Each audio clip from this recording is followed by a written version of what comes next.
Hey everyone, I first just wanted to introduce myself. So, my name is Michele and I'm the co-founder of a subscription-based group we call Digital Brand Envy, where we help people who use digital marketing for their business stay on top of industry best practices and strategies through weekly trainings and live Q&As. There are several educators that have different specialties like YouTube and Instagram, and I primarily teach Facebook ads. I also do one-on-one work with clients, and I spent about 5 years working in social media management for a big brand before leaving and venturing out on my own. A fun fact about me is that I also opened a brick and mortar cafe indoor playground combination in my area for young families, and I employ the strategies I teach to grow that business as well. So today I'm so excited to be talking to you guys a little bit about setting up a Facebook ad funnel, which really means a series of retargeting ads on Facebook or Instagram that's intended to warm up a customer from their first interaction with your brand to an excited customer pulling out their credit card. Think of it kind of like courting. You wouldn't meet someone that you find attractive and immediately propose marriage. You'd first engage in conversation and then ask them out on a date. And after a series of dates, you may end up sealing the deal and getting hitched.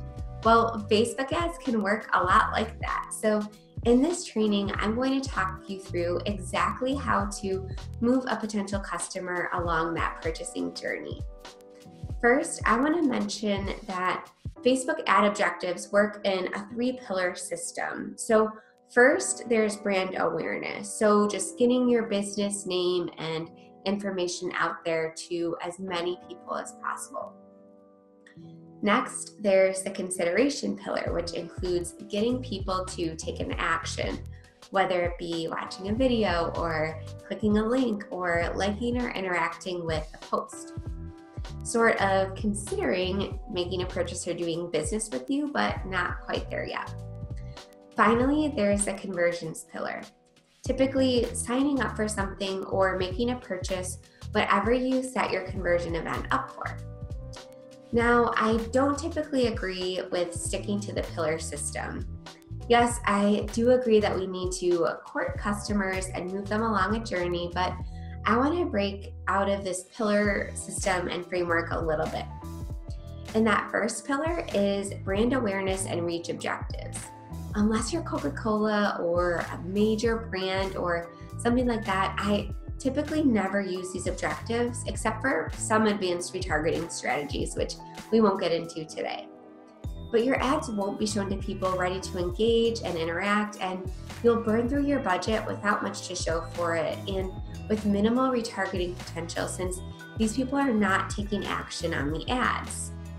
Objectives such as engagement, also known as PPE, and video views, even though they're in the consideration column, will allow us to reach the maximum amount of potential customers for the least amount of ad spend, while also gaining more substantial retargeting potential for future ads.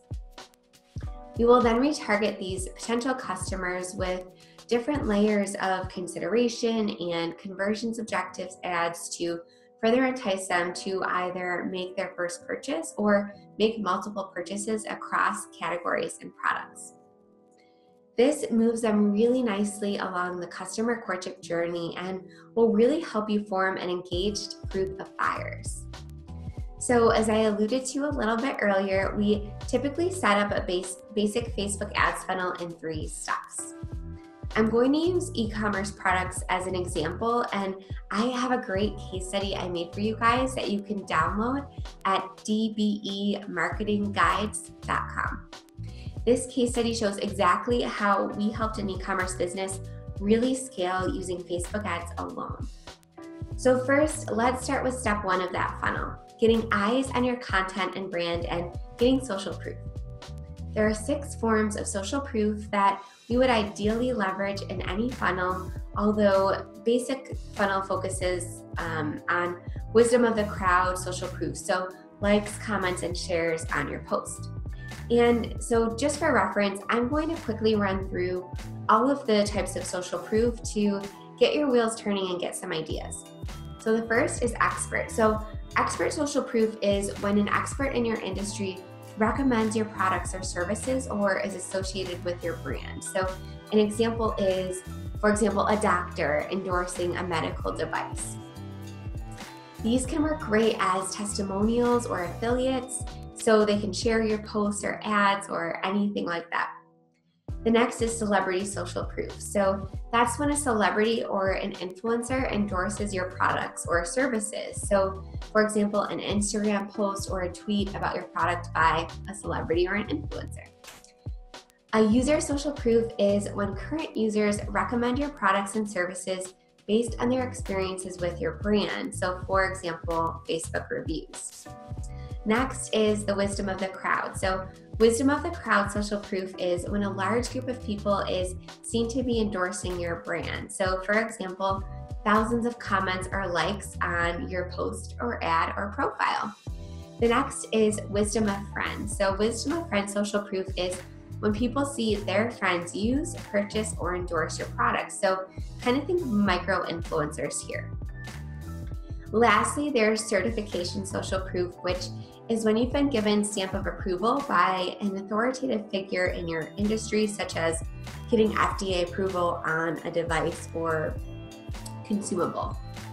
So during this first step of the funnel, we'll be both warming up cold audiences, so people who have never been to your website or interacted with you on social channels, and also putting new products in front of warm audiences in order to remain top of mind with them. It's likely that these warm audience potential customers will purchase during this step. So even though it's not the objective of the ad, we include them here as well. Check out the case study for all of the objective, targeting, and creative choices that we recommend testing with screenshots. And in that particular case study that I made for you guys, you'll see that the engagement or PPE objective won our testing strategies and was actually getting a really good amount of purchases right at the top of the funnel, despite that the ad was not optimized for purchases and despite that we didn't really expect it. It was a pleasant surprise. So the key takeaway here is to test. So for every new audience or campaign, I always test the objectives that I have listed there. For all the key metrics to monitor and benchmarks of where they should be, also check out the case study. This includes relevance score, your ad cost per action, and your ad frequency score, which is overlooked but very important. And again, if you're not sure of what any of these terms mean, there's also a glossary. And just to reiterate, we mainly want to get new eyes on your business and content here and get some social proof to warm up these new potential fans and customers.